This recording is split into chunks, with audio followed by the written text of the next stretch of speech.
Okay, so in this video, I'm going to do a couple more examples of doing composition, so like F circle G, following this procedure here.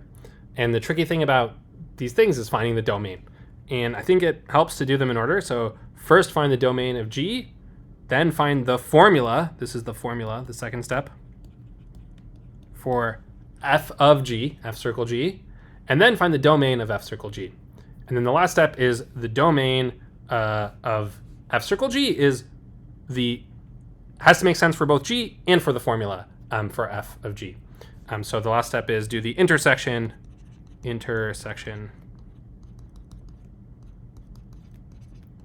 of step 1 and step 3. Step 1 and step 3. Okay, so let's do some examples. These were the ones I did in class. This one, it says harder, and I will say this one I think is a little bit harder than would be on like a midterm. So it's a good practice one, but it is tricky.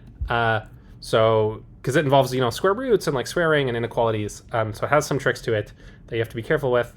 So this one is probably a little harder than would be on the midterm. But it's good to have more practice. Okay, so let's do this one. And remember, this one is G of F of X. So the first step we're going to make sense of, if we're doing G of F of X, we need to make sure that the X's make sense in F. So the first step here really is like the domain of the inner function. Domain of the inner function. So F of X has to make sense. F of X makes sense. And what is F of X? It's the square root of X minus 1. And so when does square root of X minus 1 make sense? When X minus 1 is greater than or equal to 0. Square roots only make sense when you're greater than or equal to 0, and that's the same as X is greater than or equal to 1. Okay, great. That's step 1. The inside function has to make sense. Step 2. We're going to find the formula. Find the formula for G circle F of X, right? So this is G of F of X, and F of X is square root of X minus 1. So we have G of square root of X minus 1. And this is why this thing is a little nasty. G also has a square root. So now we have square roots inside square roots. So G is the function square root of 2 minus whatever the input was. So if you input in square root of X minus 1, you get the square root of 2 minus the square root of X minus 1. Okay. That's step 2. This is the formula. Now, step 3,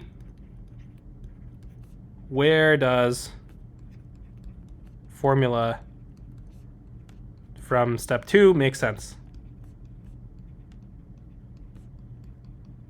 Where does that make sense? So that's what we're going to do. And this formula, it makes sense wherever.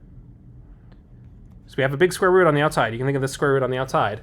The stuff under that square root has to be greater than or equal to 0. So I'm going to go with 2 minus the square root of X minus 1 has to be greater than or equal to 0. As long as that happens, as long as 2 minus the square root of X minus 1 is greater than or equal to 0, then it makes sense. And now we're going to do some rearranging. So I'm going to move the square root of X minus 1 to the other side. So 2 is greater than or equal to the square root of X minus 1. Okay. And this is the step, I think, that makes this a harder problem that we're about to do. If 2 is greater than the square root of X minus 1, I'm going to square both sides. And this is the step that is hard. It has like a warning attached to it. Sometimes when you square both sides of an inequality, it flips. And the only reason we're safe here is because both sides are positive. So both sides positive, both sides positive. And because both sides are positive, it's okay to square both sides. So you get 4 is greater than or equal to X minus 1. And this works as long as X minus 1 is bigger than 0. So we'll say and X minus 1 is greater than or equal to 0. If X minus 1 is not bigger than 0, then it just doesn't make any sense. Like we already have that written up here, basically. So that step of like knowing about squaring both sides and both sides being positive, that is why this is a hard question, and that's why it's harder than what would be on the midterm. Because you wouldn't need this like extra knowledge. Everything else that we've done so far and we're about to do, other than that one step, is fair game. It's just that one step is tricky. Okay, so 4 is greater than X minus 1, And if 4 is greater than or equal to x minus 1, 5 is greater than or equal to x. Okay, so x is less than 5. And, x has to be bigger than 1 from this first part. So step 4, combine, do the intersection of steps 1 and 3. X has to be bigger than 1. 5 has to be bigger than x. And so what do you get? Let me scroll. Can I just do like just to fix this thing a bit? There we go. Step 4. Okay. So therefore, intersection of step 1 and step 3,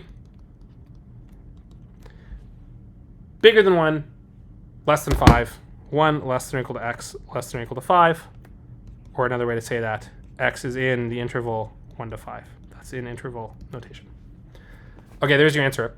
And like I said, this one is harder because of this squaring both sides thing. That's quite tricky. But yeah, everything else is fair game though.